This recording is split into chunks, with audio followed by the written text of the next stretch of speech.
sorry, this is another film on the theme of nurture, which if you watched our last interview with Patagonia and Win, you'll know is the theme of the festival. Nurture is about nurturing ourselves, nurturing each other, but most of all, having the capacity to nurture the environment. And we've got a bunch of films in the festival this year. You'll see a number on the features page, including the CuLL. And we've also got 2 curations of short films, which are all about this kind of theme. Some are pretty hard-hitting, but most are quite uplifting and hopeful. We've also got something called the Youth Environment Session, which is with Jack Harris and Alice Adey, and they talk about something called stubborn positivity. I'd really recommend you give that one a watch. But without further ado, this is today's session, which is about the CuLL, and we're going to be joined by the producer and director, Finn O'Sullivan, and Ted Simpson. So I'll just pull these guys into the screen, because that's the magic I can do. Hello. Hooray! Hi, how's it going? Hi guys, how are you doing? Yeah, good. How are you? I'm all right, thank you. Thanks very much for coming. Where are you guys dialing in from? I'm dialing in from Cornwall. And I'm coming in from London. Okay, we're going to have to learn how to take turns here, because otherwise it gets very confusing. So Ted, because you're the director, you get to go first. Wow, and you get to go second. Happy? Okay. That's a standard procedure. That's good. Yeah, that works. Okay. I'm not making a hierarchy here. I know that's one of the best things about your film is that you don't make a hierarchy. but just to keep things fair. Okay, so Ted, can you tell me a little bit about the film?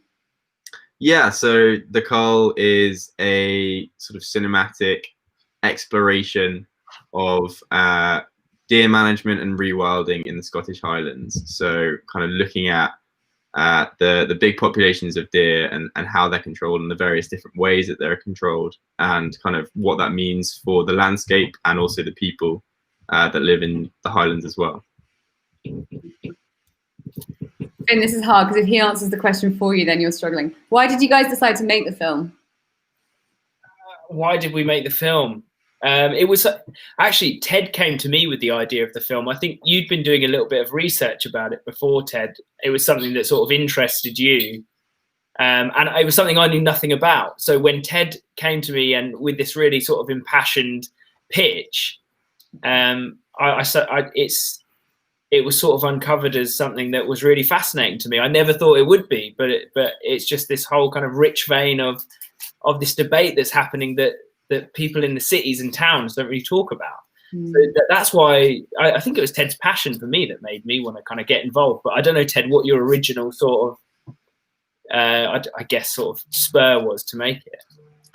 Yeah, well, I think I was really interested in what kind of, I think everyone sort of who's interested in the outdoors comes across like the rewilding story at some point. And I kind of came at it from that angle. I was sort of fascinated by the idea of wolf reintroduction for a little while.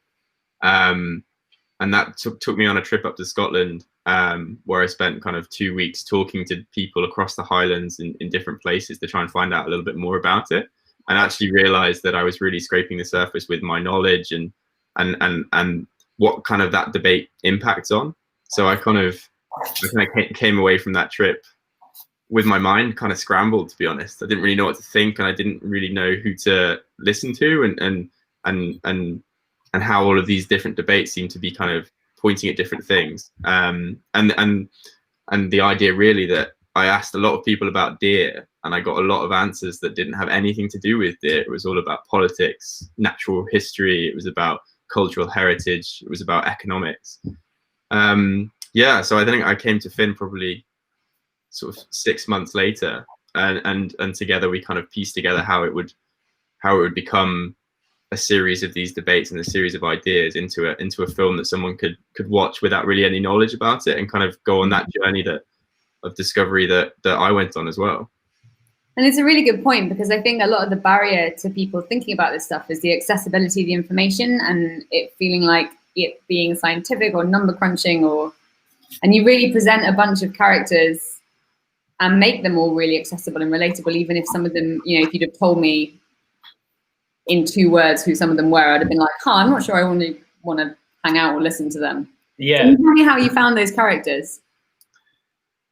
Again, it was sort of, it was a ping pong trip across the Highlands. I sort of ended up in one place, and I found really quickly that no amount of emailing in the world will get you to be able to talk to the right people. There's no replacement for kind of just being there.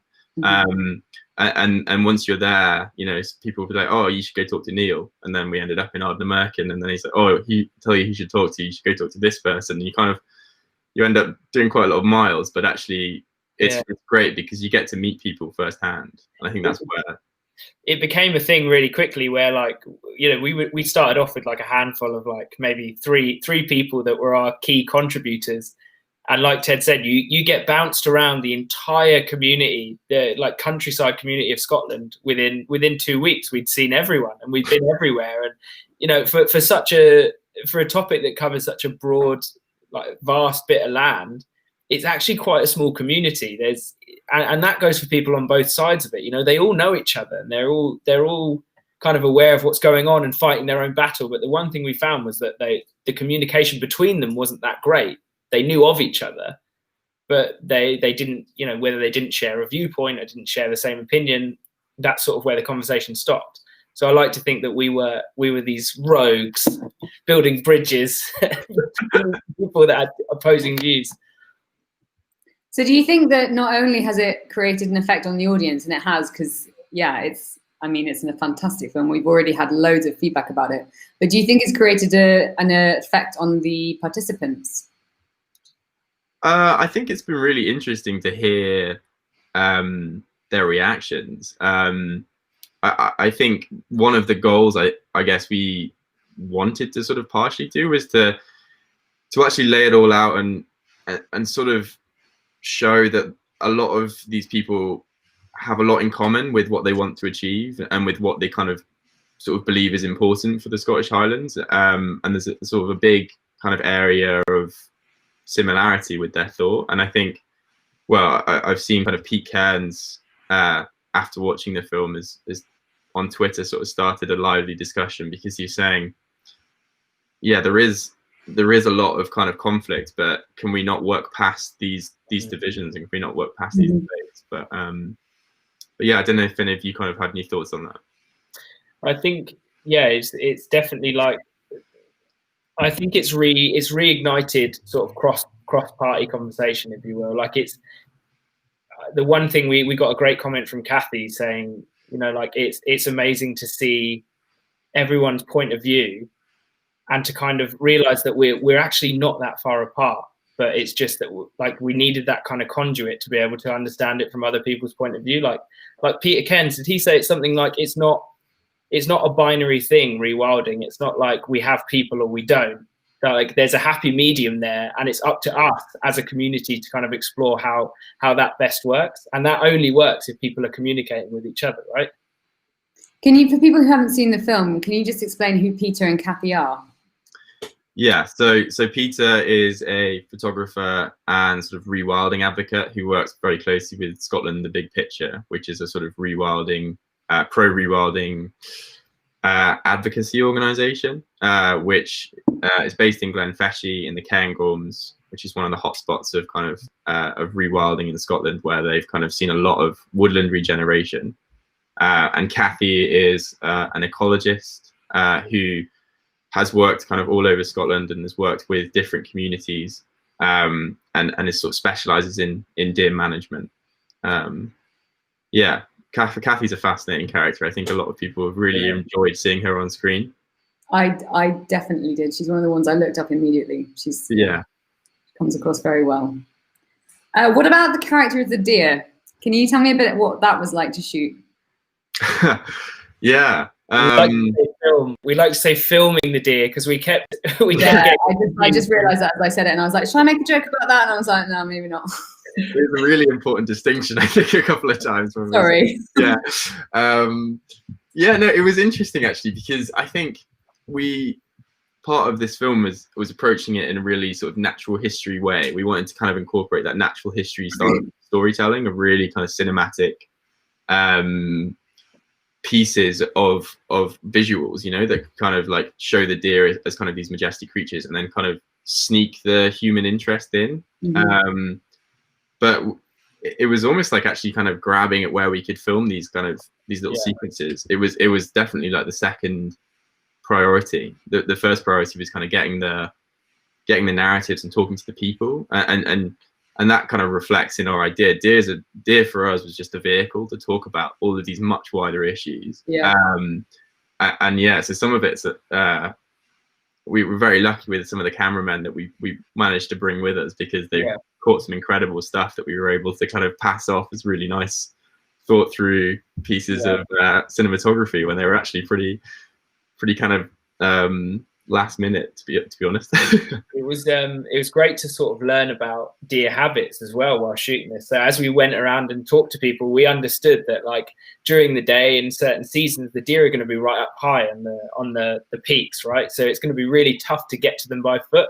But the sweet spot is in the evening when they're coming down to take shelter in the lower land. So like learning all of that and then actually putting it into practice and managing to capture deer shots was unbelievable. It was a really cool experience, I think, for all of us to sort of learn how they move, where they go, when it's just the stags on their own, you know, when it's just the females on their own. It was a really cool experience, actually, to learn how to capture deer footage. I'm going to ask you another question about filming, but because I know we've got quite a few people watching. If you are watching and you have got a question, if you write it in the comments on whichever platform you're on, it will pop up in our screen and I will ask the filmmakers. So as filmmakers, how much stuff like this have you done before? Because I mean, I'm serious. It's a pretty wow piece. The editing, the cinematography, you know, the whole thing is incredibly well crafted. How much experience have you guys got? Oh, this is like a job interview. Yeah, well, it's funny because I think, so me and Finn worked together. We have worked together for about 2 years, a lot in kind of commercial, in the commercial world, which is for a variety of brands, kind of delivering pieces that, you know, some are really exciting, some are sort of less exciting, and the kind of the documentary vein was something we always wanted to break into, but it was kind of a question of almost, I'd done a couple of short films beforehand. Finn had kind of worked on a couple of projects, but this came really quickly in sort of our careers, almost like kind of taking on a feature that's this complex was probably not the best idea, considering I'd only really got one short film beforehand kind of into UK festivals.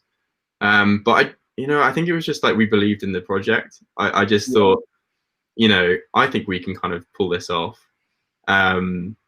It was a bit of a hard graft, and it was totally self-funded, because I don't think anyone quite rightly would have given us money beforehand. We didn't really have anything to prove that we could have made it. But I'm really happy that we just sort of persisted, because the story was there, and we both believed the story was there, and just with a bit of grit in between kind of some commercial shoots, we've managed to sort of piece it together. Fred, I don't know if you've got anything to add to that. I echo your sentiment. You know, we both sort of dipped our toe in sort of like a wildlife documentary world before, doing sort of single projects, whether it was for like charities for me, or Ted did a series for WWF. But in terms of that sort of like feature-length doc making, I think for the both of us, it was an amazing opportunity to work together doing what we know we're good at, but in a completely new space, like in terms of documentary feature film, where we could just sort of play and be super creative and like just be two guys on an awesome road trip around Scotland making some cool films. Like, it was a really, really nice departure from what we'd both been doing for a long time. And I think, as it turned out, like we're pretty good at it. You just nailed that job interview. Yeah. I wanted to ask, I think it's pretty clear to people what a director does, but what does a producer do, especially in the context of this kind of film? Oh man, if I had a penny. Or what don't they do? What don't we do? Well, it depends on the producer, really. For me personally, I'm not a very technical producer. I've never been that good with cameras and frame rates and all of those things that Ted is really good at. But I think what I brought to the project was I love to like kind of meet new people and create those connections. So being able to go and sort of be in completely new people's worlds, talking about and learning from them about something that they're really passionate about. I think I have a good knack for sort of getting under the skin and befriending people and getting them to a point where they trust me enough to sort of sit down and have a really honest and frank interview. So everything you see when you see us talking to contributors, is Ted by the camera there and me right next to him, and between us we're sort of firing questions out. But the answers that we got were so astounding, because you have to spend the time with those people. You have to get them to trust you. You've got to get them to like really feel comfortable in being exactly who they want to be and saying exactly what they want to say, in order to get the best stuff. And on this project particularly, I think that's what I kind of brought. I was the guy just behind Ted, prompting, asking the question, making the connection, building the relationship, whilst Ted is getting some stunning stuff and keeping that conversation flowing. And like Ted, we a couple of little bits recently where it's just been you down there because I've been working on something else. Like trying to do all of those jobs at once is no mean feat. It's a really difficult thing. Yeah, I think it was like, that's absolutely what Finn kind of brought to the project, is like this ability.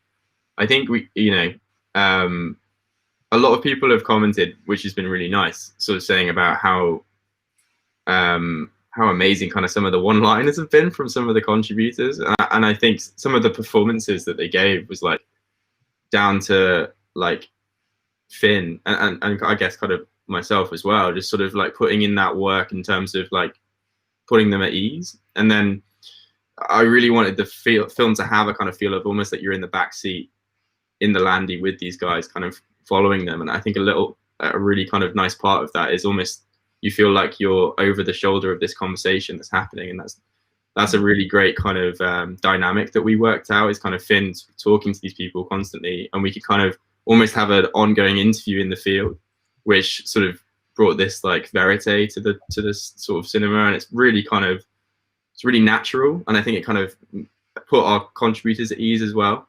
But yeah, kind of latterly in lockdown, it's been a little harder to line those up. So it's not easy to do by yourself, I think. But I was gonna ask you how this year has been, having been able to kind of travel all over, or certainly all over Scotland, and create this film together. What it's been like being so isolated.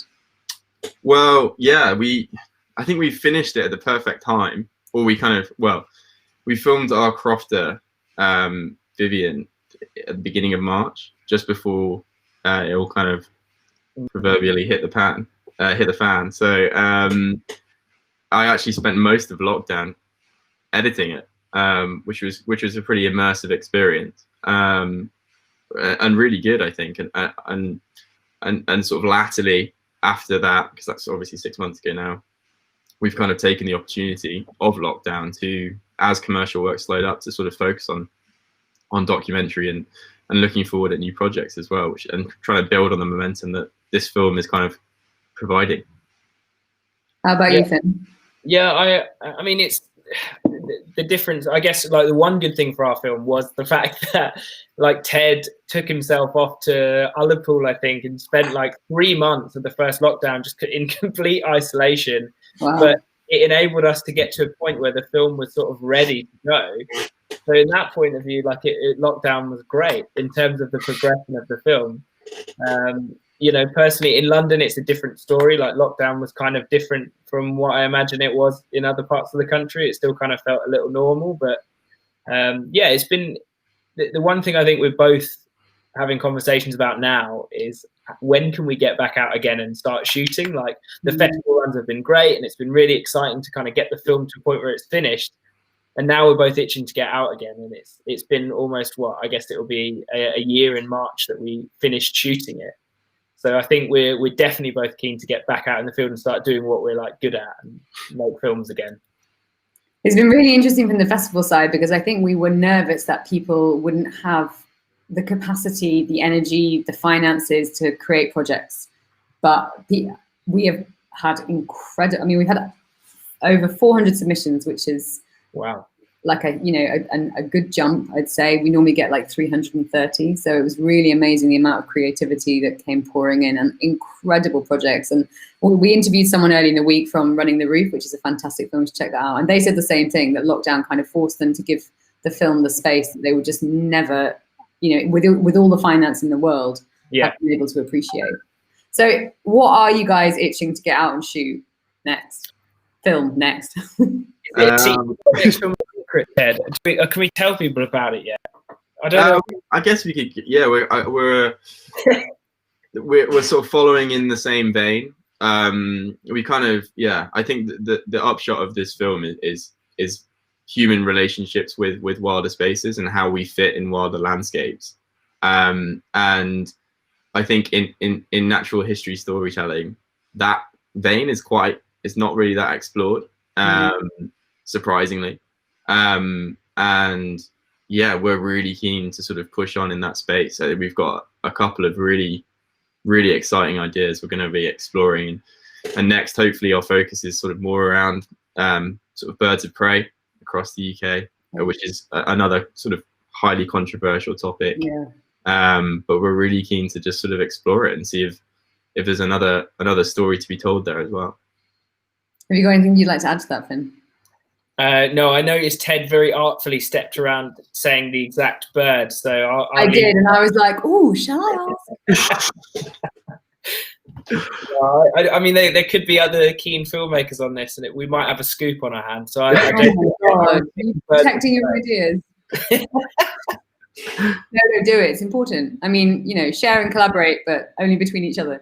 We have got an audience question, which I'm going to ask because it's quite nice. But in the answer, can you give a bit of context to what he means? So Donald Shields, hi Donald, thanks for watching, says, given the majority of the discussion in the film was based on a massive landowner model, which in Scotland is quite significant, how much of a part do you think community ownership how much of a part do you think a community ownership model could work? So you guys might want to just explain the land ownership system in Scotland and what community ownership could be. Yeah, just if you'd like to, please. Yeah, really quickly explain yes. In a sentence, in 2 words. Yeah, yeah. So the majority of the Scottish Highlands is owned by a small number of people, and it's kind of carved up into large estates where kind of moneyed individuals and organisations tend to own large swathes of land, and each owner has a different has total control over what they want to use their land for. So some landowners might use it as a kind of traditional sporting estate where they have high numbers of deer because they want to have a stalking business, and then some owners sort of buy up land and want to regenerate forest, so they kind of have low deer numbers in order to help forest woodland regeneration. And these estates could be right next to each other, and obviously deer don't really sort of care about sort of who's divvied up the land, so they'll kind of happily hop between two. So it kind of causes this natural conflict. And I think, yeah, the community ownership model is a really interesting thing, because that's essentially where rather than kind of one landowner, the land's kind of partitioned up and kind of brought together by a community. It's been kind of, it's because you think it sounds like a great idea where you can kind of give power back to the people, but it's difficult to finance because a lot of estates cost a lot of money to run. But yeah, I think that's probably the one shot that we didn't kind of take in the film is like the exploration of who owns Scotland's land, and actually how fundamentally, like, there's no Scotland-wide land policy, and how actually that sort of, you know, makes all of these conversations even more difficult, because you've got this kind of hidden sort of barrier to any real change, because ultimately around 100 people kind of control the futures of the Highlands, basically. I hope that sums it up. I think you nailed that. Nailed it. I mean, there was an example, right, in Assynt, right? That was an example of a community-owned part of Scotland, right? Yeah. It's difficult. It is difficult, and there's no real kind of, as the film kind of illustrates, there's no real right answer. But it's definitely something that I'd like to look into a little bit more and explore in film, because, you know, at some point all of these debates are going to continue to butt heads, and we've seen kind of with the grouse industry recently, like there's changes coming. So whether it's from a government level or whether it's kind of from a community level, stuff will probably give at some point. Do you think the film is likely to have? Sorry, Finn. Oh, sorry. No, I was going to say that I also think that there's that the estate owners or landowners, sort of the wealthy chaps and chapesses that own it, often get tarred with the same brush. And one thing we found from going around to different estates and different reserves was that their objectives varied massively, and some really benefited the land and like Scotland as a whole, and some were a little bit more private enterprise. But I think, you know, there's a massive spread of objectives there, so it's difficult to kind of, I guess, say that these guys who own all the land are doing exactly the same thing, because that was my opinion, but it's really not the case. It's not the case. Yeah. Has making the film changed your own behaviours in any way? Yeah. I would say so. I would say kind of in terms of my understanding of, oh, that's triggered my Siri apparently. Do you not understand? Yeah. I kind of sort of like how we interact with nature and how I personally interact with nature has sort of changed quite a lot, in terms of just being in places as opposed to kind of doing things in nature, which was kind of a piece that Kathy Main, sort of an element of her kind of argument, which really kind of has stuck with me. Just the idea of kind of where humans sit in a part of nature and how important it is to remember that. But what about you, Finn?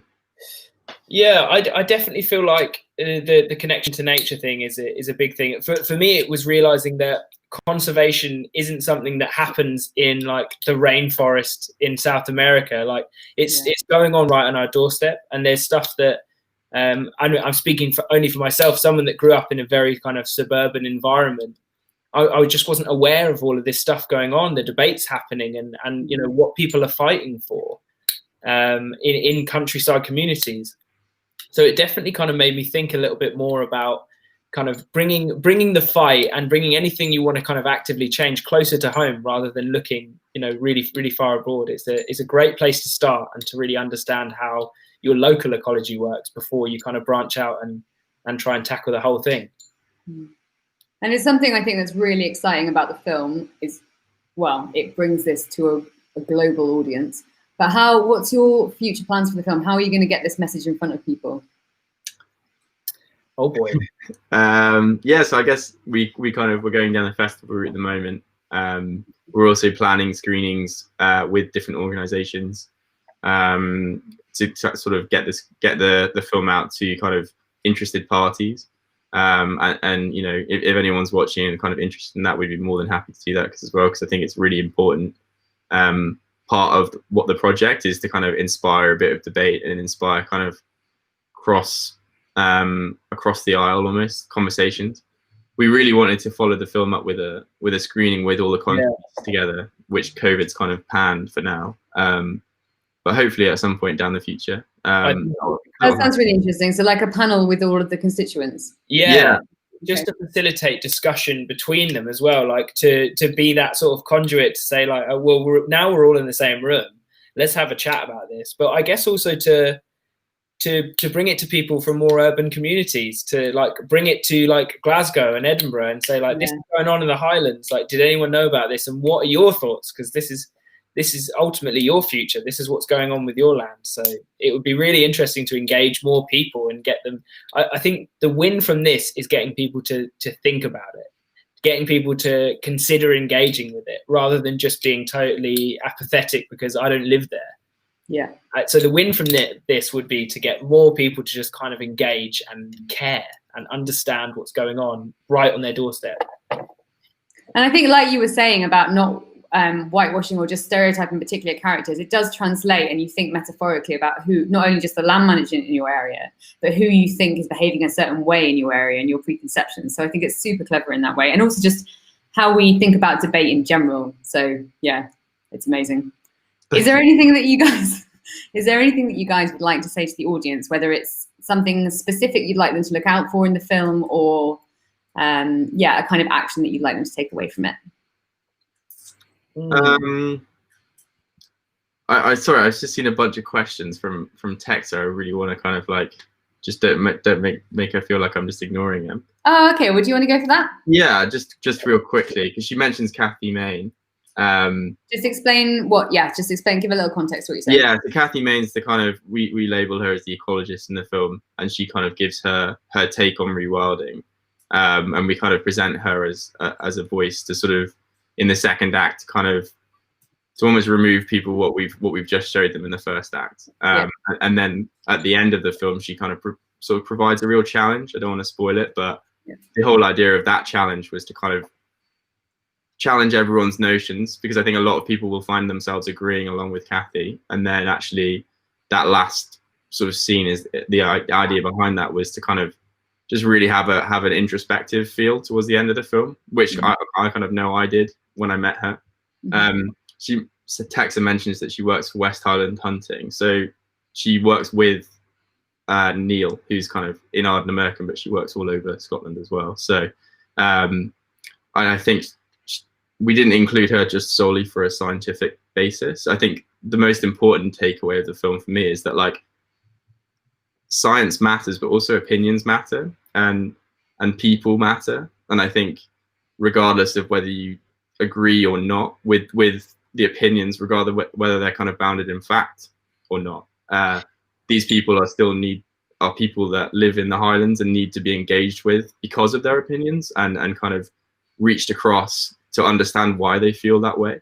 And if we want to have a future that kind of involves people and a healthy ecosystem in the Highlands, that's what conservationists needs to work towards, is that communication and that understanding of why people feel the way they feel about certain issues.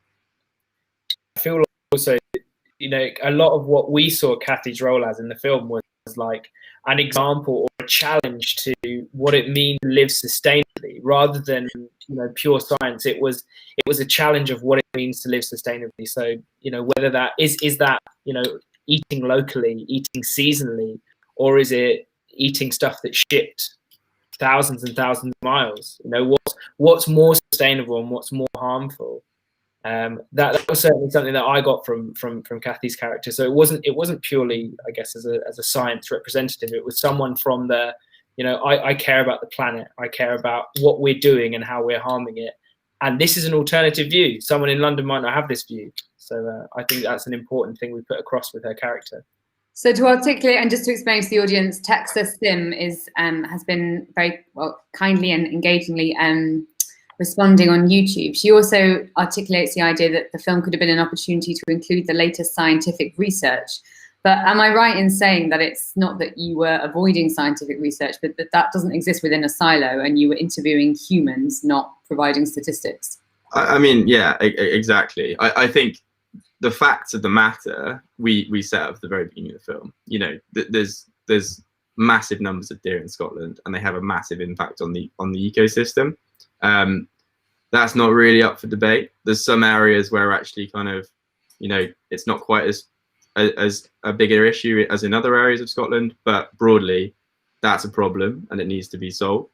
And I think what the film is trying to do is kind of encourage people to think past that and understand the motivations behind why people feel the way they feel about kind of new people coming in and rewilding or traditional sporting estates or community ownership or land ownership, and understand that kind of all of these opinions are valid, and whether or not that you think they're valid, they exist, and that's something that you need to be aware of when approaching the topic and kind of trying to find that happy medium that Pete Cairns earlier was saying that he's looking for. Yeah, and just to engage and get outside as well. That's another cool thing. If people watch the film and they're like, holy crap, the imagery is so stunning, I want to go outside and I want to do that hike, or I want to climb, jump up that Munro and have a good time. What an amazing thing to do, to be more connected to the place where you live, to where you call home. That's something that I got from it. Being outside with my mate in an amazing place was awesome. What an amazing thing to be able to do. Yeah, that is what the festival is actually really all about. And we were really thrilled. There was a piece of research that came out this year from Exeter University, which shows that even just watching nature on screen can provide an element of nature connection. And Nature Connection, if you don't know, is a piece of research by Mene, which shows that by engaging with our environment in an attentive way, we actually develop more compassion for ourselves, for other people, and for environments beyond our own. Which is again why the festival's theme is nurture. But I think that's really thrilling. I mean, it's obvious we all are obsessed with David Attenborough. But. And look, you've got a puppy behind you. Yeah, no, she's just come in from a walk, so she's very excited. All right, well, I'll let you go because we've gone over time and I'm going to get kicked off this live stream and who knows what might happen. Thank you so much for having us. Thank you so much. Yeah, thanks so much for coming, guys, and for submitting the film and for working on it. And yeah, thank you. Awesome. Brilliant. Really appreciate your time. Thanks, guys. Thanks very much. Thanks for everyone who tuned in. Cheers.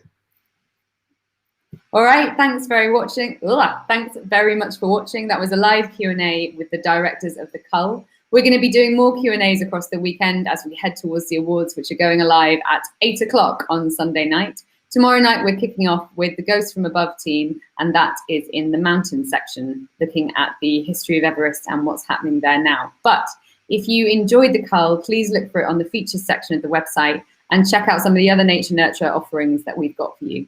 Going live tonight is Mindful Adventure, which is very much in keeping with the theme of this evening. That's at 8 p.m. All right, thanks very much and have a lovely Friday night.